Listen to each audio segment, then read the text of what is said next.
رب تعالیٰ نے قرآن مجید فرقان حمید میں ارشاد فرمایا، اپنے حبیب کے ساتھ قربت کو اور اس قربت کے اس انداز میں بیان فرمایا، فَكَانَ قَابَ قَوْسَيْنِ أَوْ أَدْنَىٰ۔ اس سے پیچھے والی آیات میں فرمایا ثُمَّ دَنَا فَتَدَلَّىٰ، ثُمَّ دَنَا پھر وہ قریب ہوا، فَتَدَلَّىٰ اور قریب ہو گئے۔ ثُمَّ دَنَا یعنی کہ آقا علیہ الصلوۃ والتسلیم بلند ہوتے گئے، ہوتے ہوتے اتنے قریب ہو گئے جس کو رب تعالیٰ نے فرمایا دنا، کہ وہ قریب ہو گیا۔ پھر جب قربت آ گئی، اس قربت کو مزید قربت میں ڈھالا گیا، جس کو رب تعالیٰ نے دوسرے الفاظ میں بیان فرمایا فتدلی، پھر اور قریب ہو گیا۔ پھر جب یہ قربت آقا علیہ الصلوۃ والتسلیم کی طرف سے مکمل ہو گئی تو رب تعالیٰ نے اپنی شان کے لائق فرمایا، میرے حبیب اب میں تیرے قریب ہوتا۔ رب تعالیٰ نے اس کو سورہ نجم کی آیت نمبر 9 میں ارشاد فرمایا فَكَانَ قَابَ قَوْسَيْنِ، پھر وہ قریب ہوا، اس طرح قریب ہو گیا جیسے دو کمانیں ہوتی ہیں۔ یہ چار انداز میں رب تعالیٰ نے اس قربت کو بیان کیا،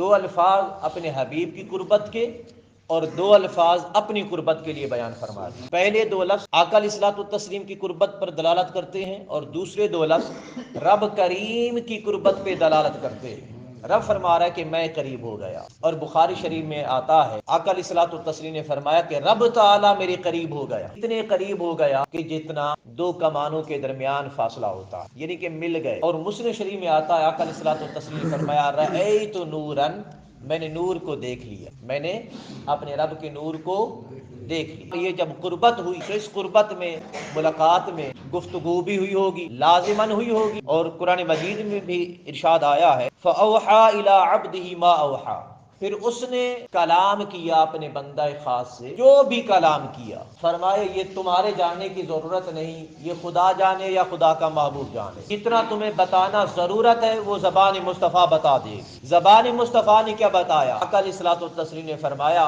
رب تعالیٰ نے نماز کا تحفہ عطا فرمایا میری امت کو، دو تحفے ملے معراج پر امت کے۔ اللہ رب العزت نے سب سے پہلا تحفہ تو نماز کا عطا فرمایا، اور جو دوسرا تحفہ عطا فرمایا رب تعالیٰ نے فرمایا میرے حبیب کل قیامت کے دن سب سے پہلے جنت میں جانے والا گروہ آپ کی امت کا ہوگا، آپ کی امت سب سے پہلے جنت میں جائے گی اور کوئی امت نہیں جائے گی۔ آقا علیہ الصلوۃ والتسلیم نے فرمایا جب قیامت کا دن آئے گا نا، حساب و کتاب ہونا شروع ہوگا، سب سے پہلے حساب امت مصطفیٰ کا ہوگا، اور امت مصطفیٰ حساب دے کر جنت کے دروازے پر پہنچے گی۔ جنت کے دروازے پر جو بھی جائے گا اس کو بٹھا دیا جائے گا، رک جا، ہر کوئی بیٹھتا جائے گا، رکتا جائے گا، حتیٰ کہ تاجدار کائنات کی آمد ہو جائے۔ جب آقا آئیں گے تو جنت کا کنڈا پکڑ کر کھٹکھٹائیں گے، آواز آئے گی کون؟ آقا علیہ الصلوۃ والتسلیم اپنا نام مبارک لیں گے۔ جب اپنا نام مبارک لیں گے آقا علیہ الصلوۃ والتسلیم نے فرمایا دروازہ کھلے گا، میں اندر داخل ہوں گا، جب سامنے دیکھوں گا تو رب تعالیٰ کی طرف سے میرا استقبال کیا جا رہا ہوگا۔ اب وہ استقبال کیسا ہوگا وہ بھی اللہ ہی جانے، یا اللہ کا رسول ہی جانے۔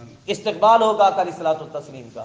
آقا نے فرمایا اسی مقام پہ میں اپنے رب کو سجدہ کروں گا۔ رب تعالیٰ نے نماز کے تحفے کا انتخاب کیوں فرمایا؟ حالانکہ حج بھی ہے، روزہ بھی ہے، زکوٰۃ بھی ہے، کئی عبادات ہیں، لیکن عبادات میں سے سب سے پسندیدہ جو تحفہ دیا گیا وہ نماز کا مقرر کیا گیا معراج پر۔ نماز کے تحفے کو کیوں پسند کیا گیا؟ اس کے ائمہ کرام نے، علماء کرام نے کچھ توجیحات بیان فرمائی ہیں۔ فرمایا سب سے پہلی وجہ یہ ہے کہ رب تعالیٰ نے فرمایا اے میرے حبیب جب تو یہ لذت لے کر واپس جائے میرے دیدار، میری ملاقات کی، میرے کلام کی، میرے ہم نشینی کی، جب یہ لذت لے کر واپس جائے تاکہ دن میں 5 مرتبہ اسی لذت سے محظوظ ہوتے رہو۔ جب بھی نماز پڑھو تو میراج کی یاد آ، میری ملاقات کی یاد آ۔ اور دوسرے نمبر پر میرا حبیب آپ تو یہ سب کچھ دیکھ کے جا رہے ہیں، میں چاہتا ہوں یہی یاد، یہی لذت، یہی ہم کلامی کا لطف، یہی معراج آپ کی امت میں بھی باقی رہے۔ اس لیے آقا علیہ الصلوۃ والتسلیم نے فرمایا الصلاۃ معراج المؤمنین،